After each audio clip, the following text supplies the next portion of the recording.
Hello everyone, let's make this blouse pattern. इसके लिए shoulder का हाफ करके लेना है और जो आर्म होल की लेंथ है वो जितना भी आपने शोल्डर लिया है उससे हाफ इंच कम लेना है। जैसे कि यहाँ पर शोल्डर 7 इंच पर है तो आर्म होल यहाँ पर मैंने 6.5 इंच पर रखे हैं। चेस्ट साइज यहाँ पे 36 इंच है तो उसके 4 भाग 9 इंच पर होंगे और इसमें हाफ इंच मैंने लूजिंग ऐड की है।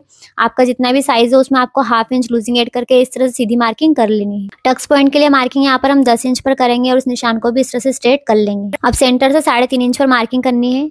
अब सबसे पहले हम गले की मार्किंग करेंगे। कंधे की पट्टी यहाँ पर मैंने 3 इंच पर रखी है और नीचे से यही दूरी मैंने 2.5 इंच पर रखी है और इन दोनों पॉइंट्स को आपस में इस तरह से मिला लिया है। अगर आपको नॉर्मल गला रखना है तो आप 7 इंच पर इस तरह से लंबाई की मार्किंग करेंगे और दूसरी तरफ 5 इंच पर मार्किंग करते हुए इस तरह से आप फ्रेंच कर्व से मिला लेंगे। पर इस ब्लाउज के अकॉर्डिंग यहाँ पर गला बड़ा है तो यहाँ पर मैंने गले की लंबाई 8 इंच पर ली है और इधर से 6 इंच पर इस तरह से मार्किंग करके इन दोनों पोर्शन को आपस में इस तरह से मिला लिया है। अब जैसे हमने सेंटर पॉइंट से 3.5 इंच दूरी पर निशान लगाया था उसी तरह से हमें दूसरी तरफ भी 3.5 इंच दूरी पर इस तरह से निशान लगा लेना है। फ्रेंच कर्व लेना है और गले के पॉइंट को और इस पॉइंट को आपस में इस तरह से मिला लेना है। अब टक्स पॉइंट से नीचे की तरफ भी हमें 3.5 इंच पर इस तरह से मार्किंग करनी है और इसे भी फ्रेंच कर्व से इस तरह से मिला लेना है। अब बेल्ट के निशान को इस तरह से स्ट्रेट कर लेना है। अब टक्स पॉइंट को इस तरह से स्ट्रेट कर लेना है। यहाँ पे हमें 2 इंच का सल देना है तो इस तरह से 1-1 इंच की दूरी पर हमें इस तरह से निशान लगाकर मार्किंग कर लेनी है।